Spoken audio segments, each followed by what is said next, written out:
Hey lovelies, you're welcome back to my channel. Today we'll be learning how to make this mermaid skirt or Aline skirt. If this is what you want to learn, stay tuned. If you have not subscribed to my channel, please do well to subscribe, like and share this video. Let's get started. I've gone ahead to fold my fabric into my desired size, how wide I want it to be. I'll be using that point as my starting point. I went down by 9 inches, which is my hip line. Then I went down by 18 inches, my new length. On my waist measurement, I'll measure quarter of my waist measurement plus 2 inches allowance for stitching, then 1 inch allowance for that.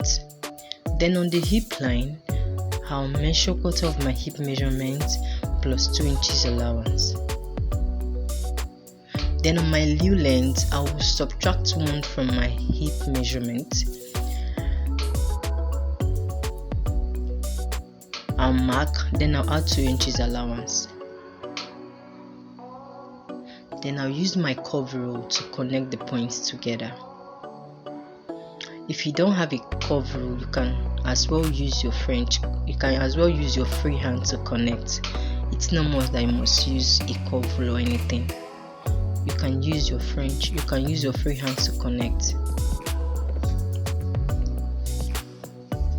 I'm done connecting. I'll use my ruler to connect that line to the end of the skirt, to the length of the skirt.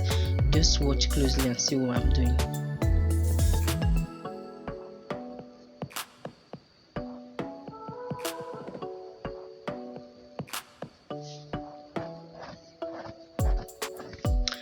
I'm done marking it. Then on this side, see what I'm doing. I'm curving that place. I don't want a sharp edge, so I'm curving that side. Then on the down part, I'll come up by 2 inches and connect it back to the length of the skirt. The reason why I did this is I don't want a sharp edge. I don't want it so sharp on the down part. You can as well skip this part if you want it to be sharp.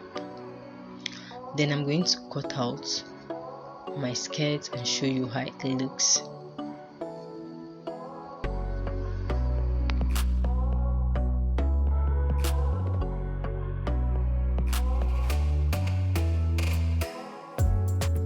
Now I've gone ahead to place my front block on the back block, and I made sure that the down part of it is at the same length with the one I have below, underneath, sorry. Then on the side from that front block, I came up by 1.5 inch on the waist side, on the waistline, 1.5 inch on the hip line, and 1.5 inch on the new length. That 1.5 inch I added on the new length. You're not going to be using it, but I just marked it so you see what I'm doing.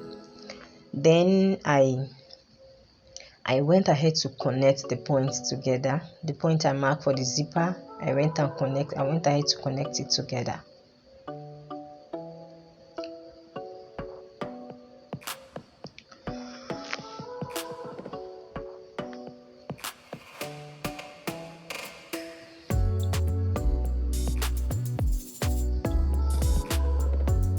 I was searching for my ruler here. Now I've seen it. I went ahead to draw it down so you could be able to see what I'm doing. Then on the down part, I went down by 8 inches.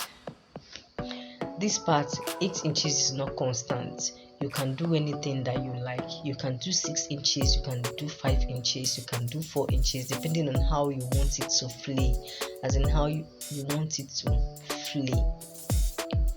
I don't really want it to flay that much though, so I measured the 8 inches and I connected it to the side of the skirt, the front block. I wanted to make sure that both sides are equal.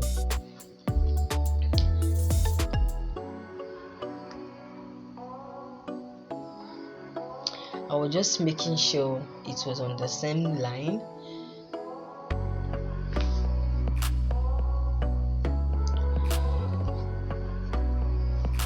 Then now I'm trying to connect. See what I'm doing. I told you I was not going to use that that 1.5 inch I marked on the nail part.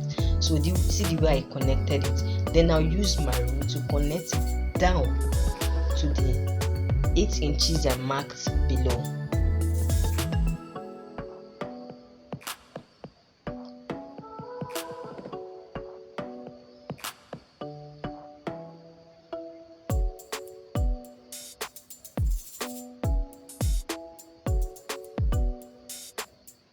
See, now I've connected it to 8 inches I marked.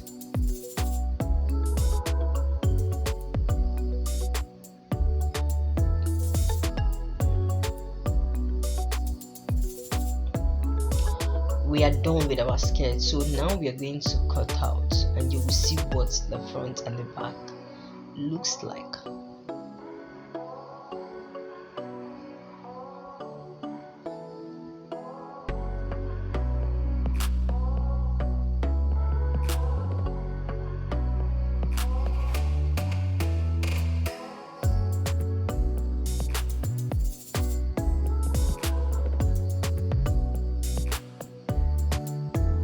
I do not have much fabric.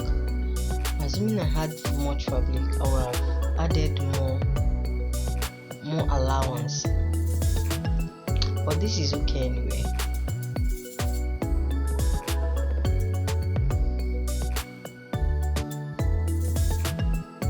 So on this side, I'm going to still cut the same way I cut the front block. I'll cut the side the same way.